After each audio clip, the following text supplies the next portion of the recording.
3, de 1 a 11, diz assim a palavra do nosso Deus: Quanto ao mais, irmãos meus, alegrai-vos no Senhor. A mim não me desgosta, e é segurança para vós outros que eu escreva as mesmas coisas.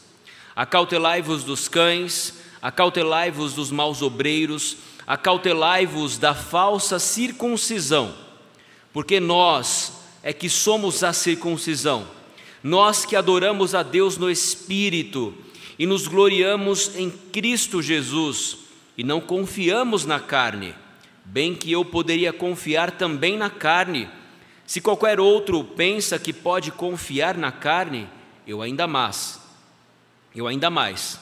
circuncidado ao 8º dia, da linhagem de Israel, da tribo de Benjamim, hebreu de hebreus, quanto à lei, fariseu, quanto ao zelo, perseguidor da igreja, quanto à justiça que há na lei, irrepreensível.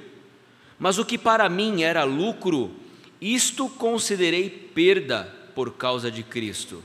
Sim, deveras considero tudo como perda por causa da sublimidade do conhecimento de Cristo Jesus, meu Senhor, por amor do qual perdi todas as coisas e as considero como refúgio para ganhar a Cristo e ser achado nele, não tendo justiça própria que procede de lei, senão a que é mediante a fé em Cristo, a justiça que procede de Deus, baseada na fé, para o conhecer e o poder da sua ressurreição e a comunhão dos seus sofrimentos, conformando-me com ele na sua morte, para de algum modo alcançar a ressurreição dentre os mortos. Vamos curvar nossas cabeças, vamos orar mais uma vez ao Senhor.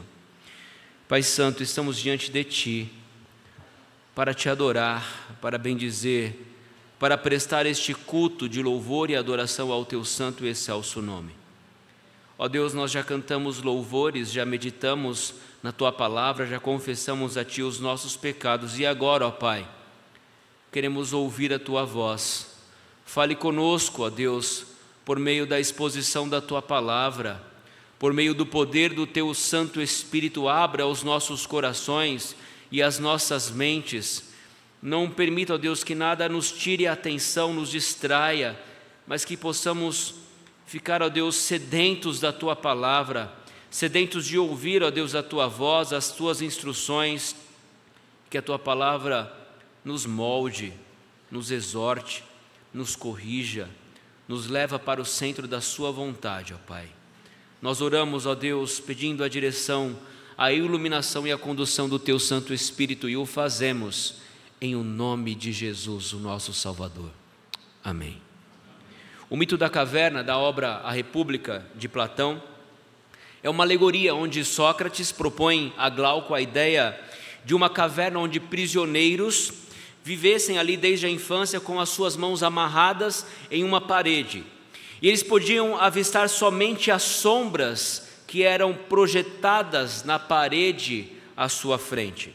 As sombras são ocasionadas por uma fogueira em cima de um tapume situado na parte traseira da parede em que os homens estão presos. Homens passam ante a fogueira, fazem gestos e passam objetos, formando sombras de maneira distorcida, imagens distorcidas.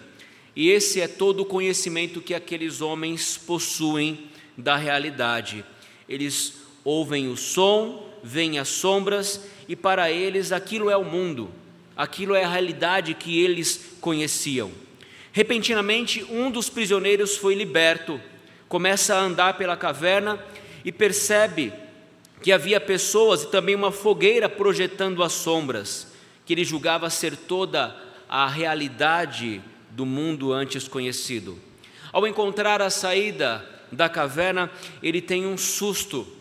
Quando ele se depara com o mundo exterior, a luz solar ofusca a sua visão e ele se sente, a princípio, desamparado, desconfortável, deslocado. Aos poucos, a sua visão vai se acostumando com o ambiente de luz e ele começa a perceber a infinidade do mundo, a infinidade da natureza fora da caverna. Ele percebe que aquelas sombras que ele julgava ser a realidade, na verdade eram apenas cópias imperfeitas de uma pequena parcela do mundo real. O prisioneiro liberto poderia fazer duas coisas. Ele retornava para a caverna a fim de libertar, de contar aos seus companheiros e dizer: olha, existe algo além dessa caverna, existe um mundo de vida e liberdade além disso que nós conhecemos. Uma consequência era a possibilidade daqueles amigos da sua caverna o taxarem de louco, os seus companheiros o julgariam de louco, poderia ter uma atitude desnecessária para com ele, mas ele pensou que era coisa justa fazer. Platão, meus irmãos, está dispondo aqui hierarquicamente os graus de conhecimento com essa metáfora. E falando que existe um modo de conhecer, de saber, que é o mais adequado para se pensar em um governante capaz de fazer política com sabedoria e justiça. Mas fazendo um paralelo para a realidade espiritual, antes de Cristo, era como se nós estivéssemos igualmente presos em nossas cavernas, achando que apenas aquele universo limitado que conhecíamos era a verdadeira realidade, até termos um encontro pessoal e verdadeiro com Cristo, até sermos atingidos pela sua graça, até sermos alcançados e transformados pelo seu imenso amor. E quando isso acontece, tudo se transforma. As escamas caem dos nossos olhos e conseguimos perceber a realidade e a liberdade da vida espiritual juntamente com Cristo, como de fato ela é bela, como ela é maravilhosa, como ela é deslumbrante, como o mundo fora da caverna. E é dessa forma que Paulo apresenta a realidade espiritual, que agora ele passa a perceber a partir do conhecimento de Cristo. E ele julga que tudo aquilo que antes seguia, tudo aquilo que entendia como verdade, tudo aquilo que ele percebia como algo para alcançar a salvação, agora ele considera tudo como perda, por causa da sublimidade do conhecimento de Cristo Jesus. Essa perícope, irmão, explica um dos propósitos para o qual Paulo escreveu a sua carta aos Filipenses. E um deles, que fica evidente no texto, mostra que Paulo escreveu para combater os falsos mestres. Epafrodito, certa feita, foi encontrar-se com Paulo e falou que havia ali alguns homens, alguns maus obreiros, disseminando ensinos, doutrinas contrárias ao verdadeiro e puro evangelho firmado e baseado em Cristo e fundamentado na doutrina dos apóstolos. Entre eles, o que é citado aqui são os judaizantes. Eram judeus que conheceram o evangelho, mas que queriam ainda aplicar as leis, sobretudo a circuncisão, a alguns homens e mulheres como algo também que deveria ser feito para alcançar a salvação. Esses judaizantes diziam: olha, a obra de Cristo não é suficiente, você também precisa fazer a sua parte, e a sua parte é seguir os rituais das leis judaicas, a circuncisão, os ritos e as cerimônias religiosas, as festas que outrora eles seguiam. Você deve abster-se de alguns tipos de alimentos que para os judeus são considerados impuros, e tudo isso você deve fazer e observar para alcançar a salvação. Quando eles falam isso, eles dizem que Cristo não é suficiente, e o que Paulo quer fazer é mostrar a supremacia de Cristo, a centralidade de Cristo. É necessário lembrar, meus irmãos, que quando Paulo escreveu essa carta, ele estava preso, provavelmente em Roma. Ele escreve no mesmo período em que destinou também as cartas aos Efésios, aos Colossenses e também a epístola a Filemon. E apesar de preso, essa não é uma carta triste. Apesar de preso, essa carta não é de alguém que está depressivo ou desesperado por sua condição. A palavra de Deus não estava presa. As cartas de Paulo são testemunhas dessa verdade. Ainda que estivesse preso, Cristo estava sendo pregado, independentemente da motivação. Alguns, olhando para as cadeias de Paulo, eles se sentiam ainda mais estimulados e pregavam a Cristo mais ousadamente. Vejam que tudo tem um propósito.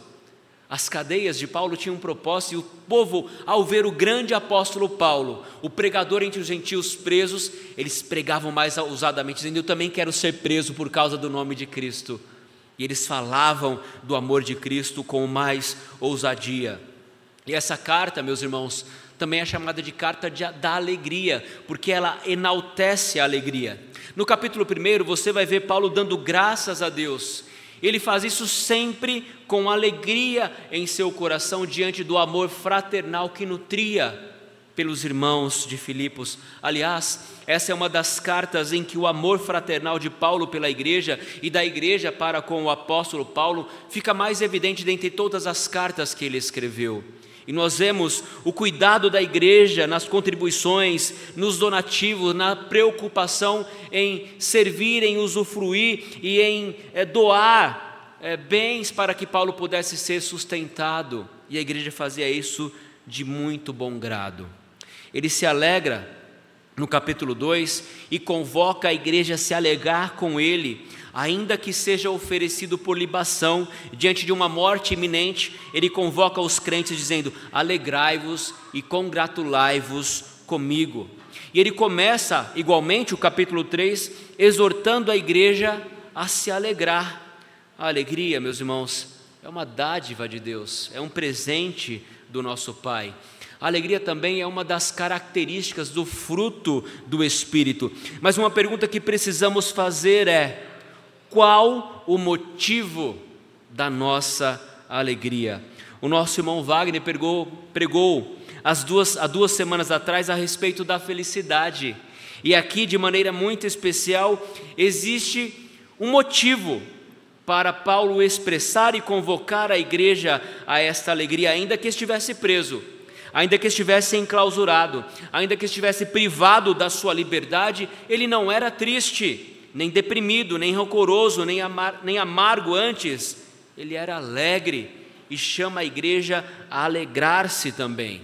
Portanto, meus irmãos, nós entendemos que a verdadeira alegria, ela se fundamenta e se encontra em priorizar a supremacia de Cristo acima de qualquer coisa. Se você quer ser uma pessoa verdadeiramente alegre, tenha Cristo em sua vida como prioridade. Coloque Cristo acima de qualquer coisa e considere tudo que veio antes dele como refúgio, como lixo, como algo que não tem proveito, porque Cristo é tudo em sua vida. Ele é a pérola de grande valor, ele é o tesouro escondido que você encontrou no campo, vendeu tudo que tinha e comprou aquele campo, porque aquele é seu maior bem, é o bem mais precioso que você possui. Portanto, meus irmãos, a primeira verdade que eu destaco nesse texto é uma exortação a alegrarmos-nos no Senhor. Olhem só o versículo 1: quanto ao mais, irmãos meus, alegrai-vos do Senhor. A mim não me desgosta, e é segurança para vós outros que eu escreva as mesmas coisas. Ele começa exortando. Quanto ao mais pode ser traduzido também como finalmente. Parece que ele vai terminar a sua carta diante de tudo aquilo que ele já disse anteriormente. E quando ele resume isso, ele vai dar uma exortação simples. A exortação é: alegrai-vos no Senhor. Mesmo em meio a tantas adversidades, mesmo diante de falsos mestres atacando a igreja, Paulo enfatiza a importância de encontrarmos a alegria na pessoa de Cristo.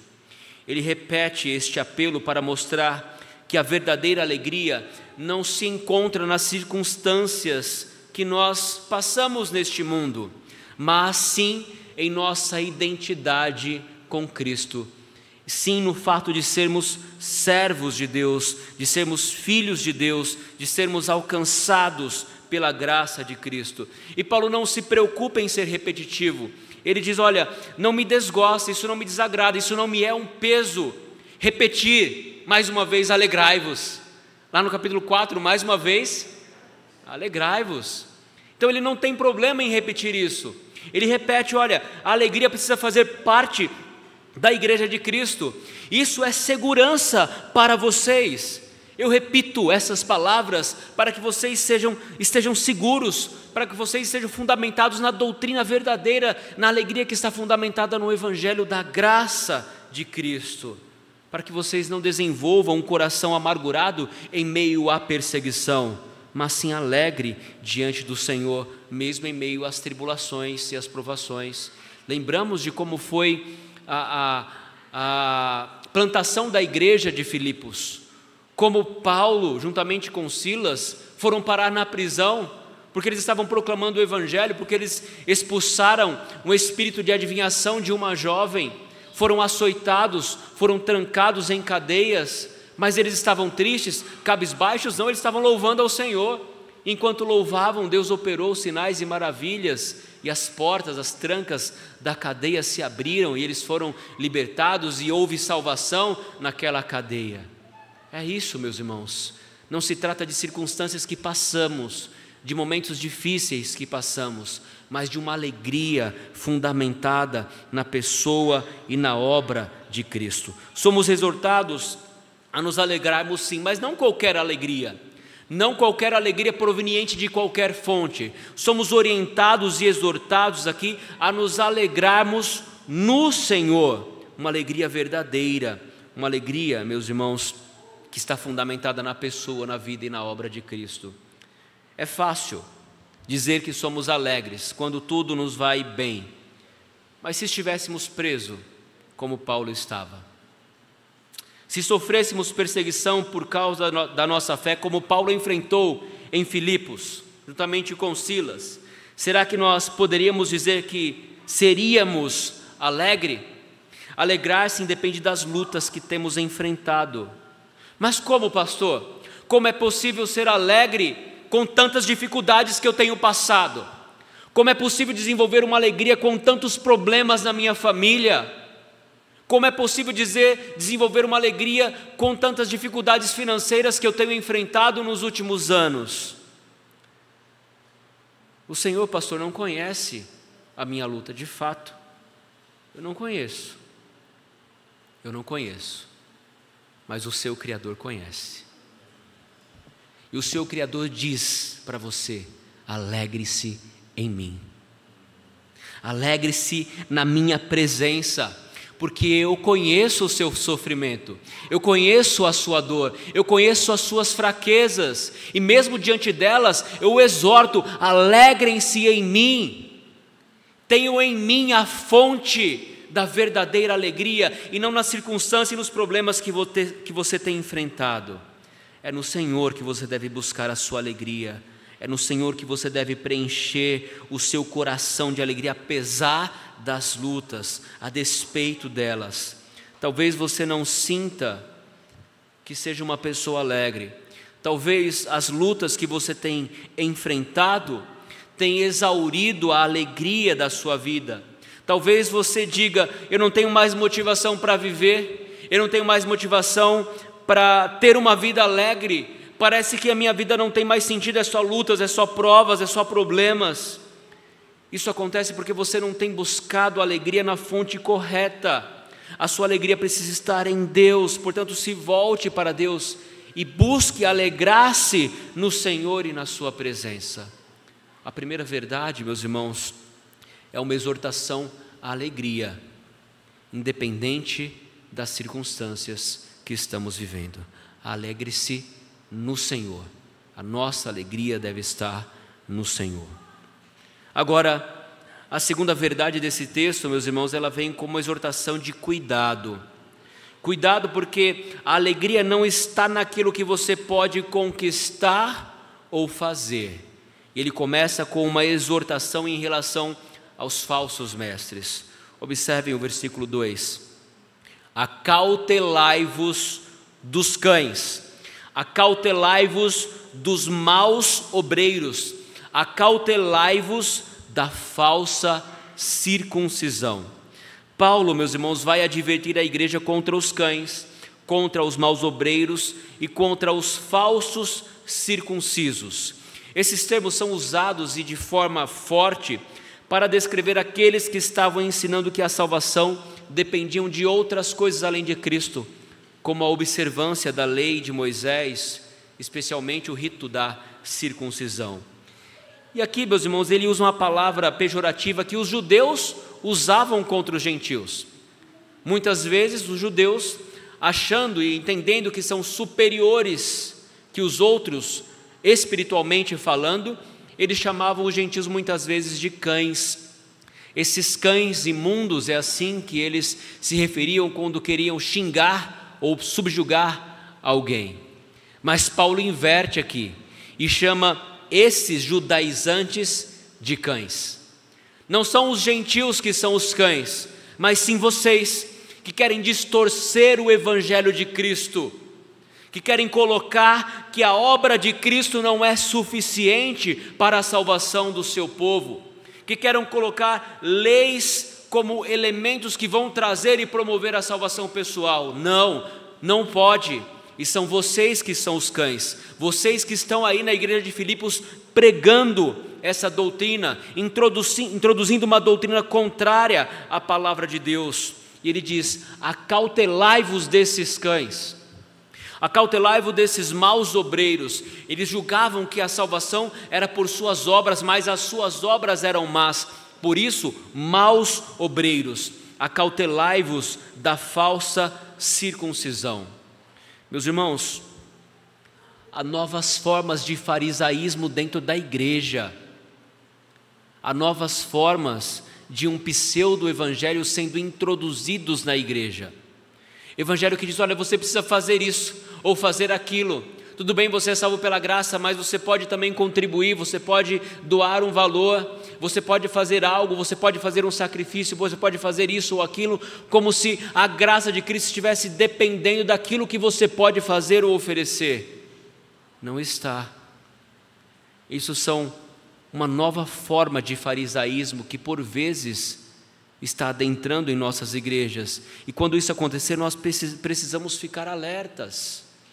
Ninguém vai entrar aqui exigindo que os homens da igreja sejam circuncidados, que os bebês, homens, sejam circuncidados ao 8º dia, mas ela vem com uma nova roupagem, e essa nova roupagem vem para tirar a centralidade da obra de Cristo. E Paulo vai afirmar no versículo 3 dizendo: porque nós, não eles, não os cães, não os maus obreiros, não esses homens da falsa circuncisão, mas sim nós é que somos da circuncisão. Nós somos a circuncisão, nós que adoramos a Deus no Espírito e nos gloriamos em Cristo Jesus e não confiamos na carne.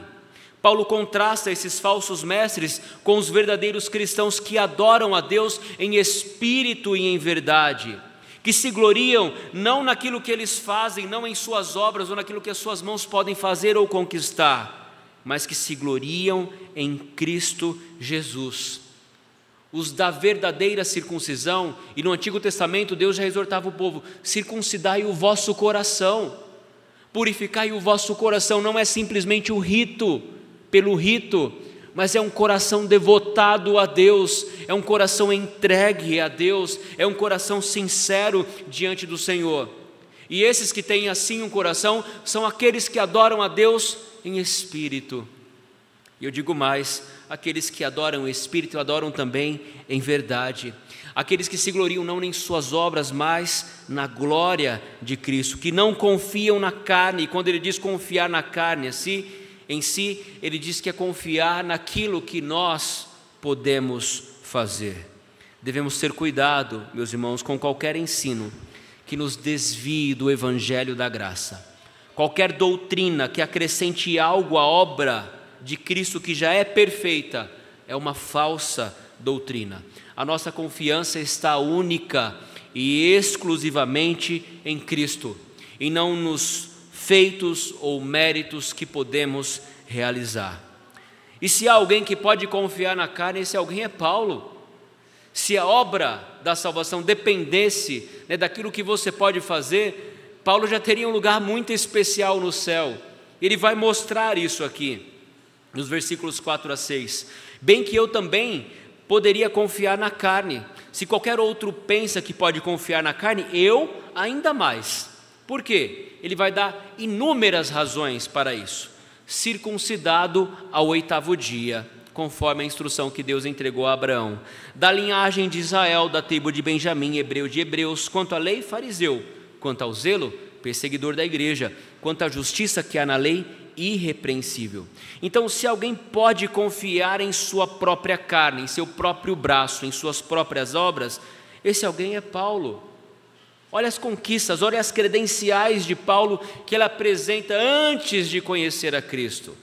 Ele foi circuncidado ao 8º dia como cumprimento da lei. Ele era da linhagem de Israel, mais especificamente da tribo de Benjamim, a tribo que não foi espalhada com a tribo do norte, mas ficou com a tribo de Judá quando o reino foi dividido. Uma das tribos mais fortes de Israel. E aqui, meus irmãos, nós precisamos levar em consideração que depois que o povo foi para o exílio babilônico, houve muita dificuldade, existe uma dificuldade enorme de reconhecer a quem ou a qual tribo o judeu pertencia, porque eles se espalharam e perdeu essa essência tribal que eles tinham, mas ele sabia a que tribo pertencia. Ele pertencia à tribo de Benjamim. Ele se julga como fariseu, e os fariseus eram uma seita dentro do judaísmo que era extremamente rigorosa no que diz respeito à observância da lei, não apenas da lei escrita, da Torá, mas também da lei oral. Eles tinham a lei oral como um elemento de fé e de prática. Eles observavam não apenas a Torá, mas também a tradição oral que era passada de geração após geração.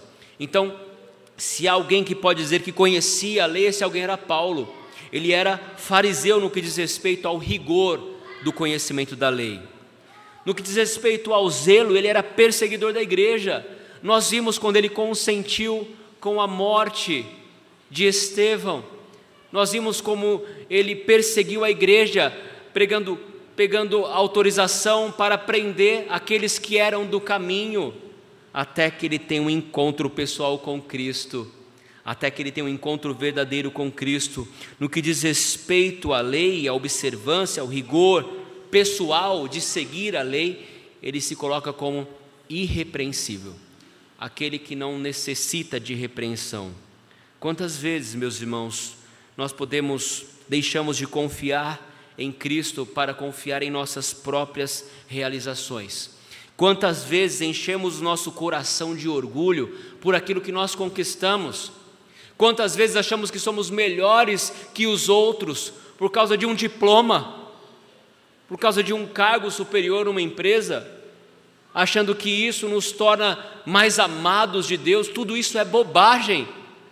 Tudo isso é besteira, e nós precisamos entender, meus irmãos, que a tendência humana é olhar para si mesmo, é engrandecer a si mesmo, é achar que é superior moralmente ou espiritualmente falando, é supor que aquilo que você faz na igreja ou como você serve a igreja é melhor do que a outra pessoa, e você se gaba disso, e ao se encher desse pseudo-orgulho que massageia o seu ego, você despreza o seu próximo, você cria um espírito de julgamento e diz: olha, fulano cantou, mas não cantou tão bem assim, porque eu canto melhor, porque eu faço melhor, porque eu sirvo melhor.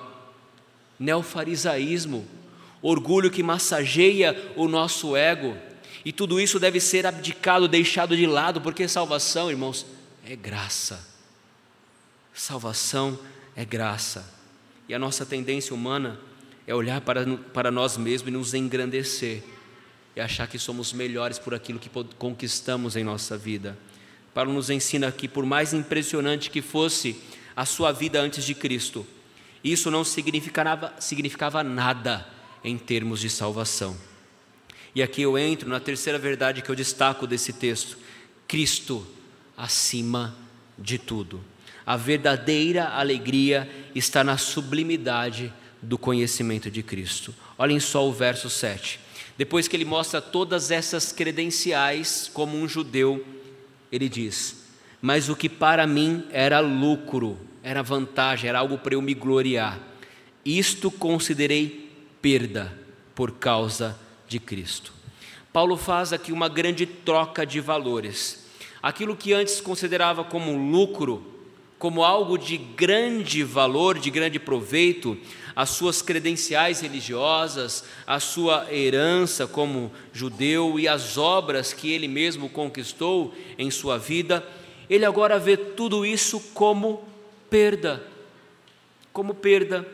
por causa de Cristo. A razão que ele enxerga todo o seu passado glorioso, um passado glorioso do ponto de vista judaico, ele agora considera tudo isso como perda.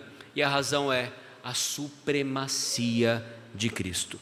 Nada, nem mesmo as nossas melhores obras ou a sua linhagem se comparava ao valor de conhecer profunda e verdadeiramente a Cristo.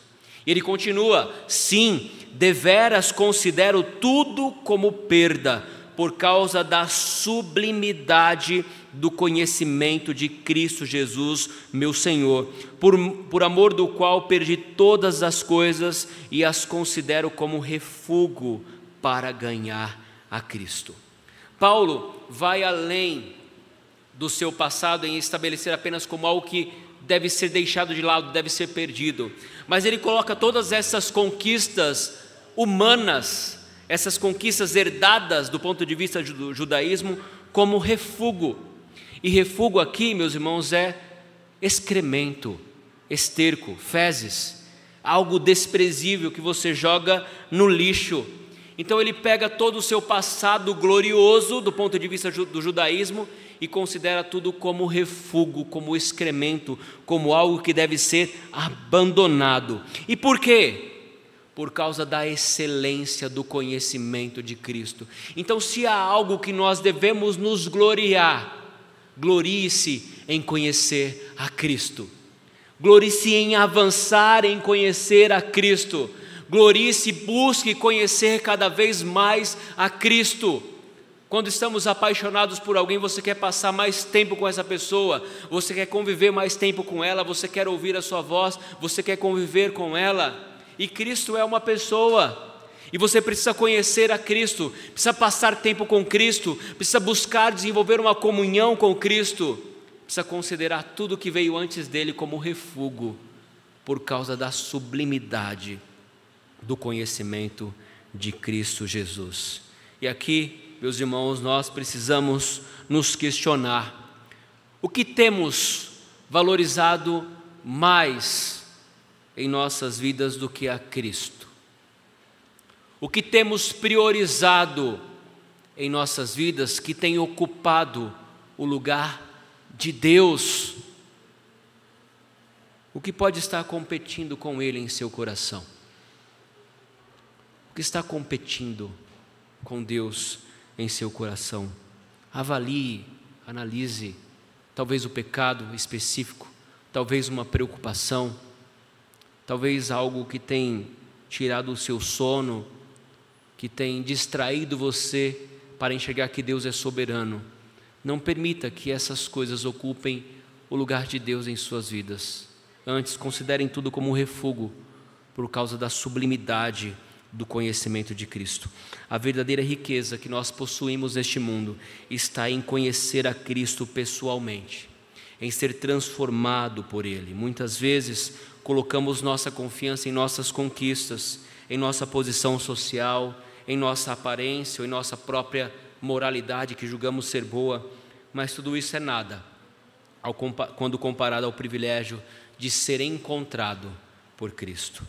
E o objetivo, meus irmãos, da nova vida em Cristo é colocado aqui no versículo 9: e ser achado nele, não tendo justiça própria que procede de lei, senão a que é mediante a fé em Cristo, a justiça que procede de Deus baseada na fé.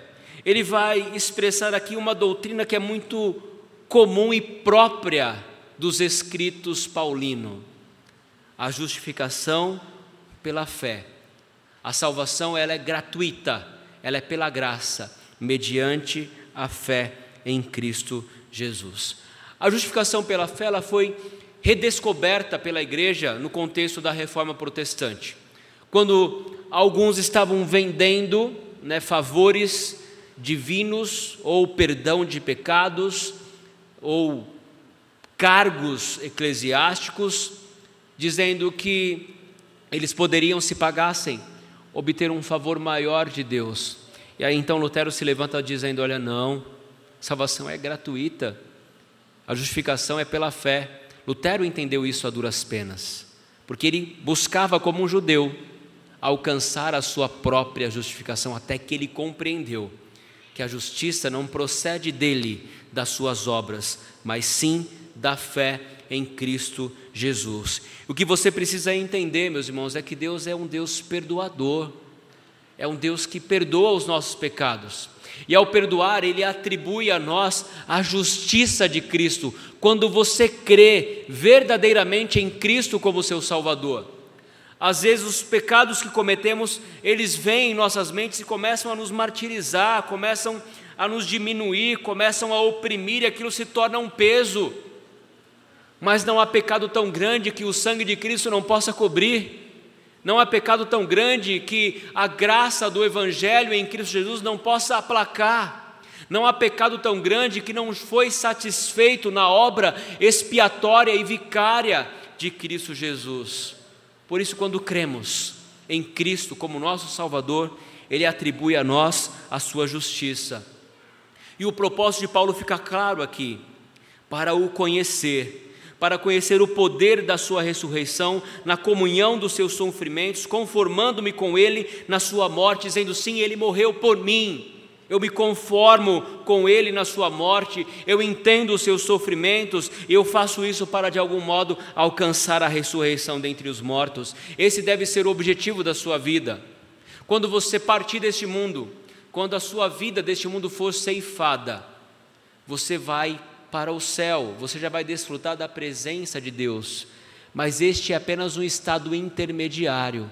O crente verdadeiro, assim como Paulo, ele aguarda a ressurreição final, ele aguarda a ressurreição futura. Quando Cristo voltar, todos que já morreram serão ressuscitados, aqueles que foram agraciados pela salvação para o encontro pessoal e verdadeiro com Cristo. Outros que não tiveram esse privilégio serão ressuscitados e lançados no fogo no lago de fogo e enxofre, perecerão e serão atormentados por toda a eternidade. E o que Paulo aguarda aqui é a ressurreição que dá a vida e vida eterna, para, de algum modo, alcançar a ressurreição dentre os mortos.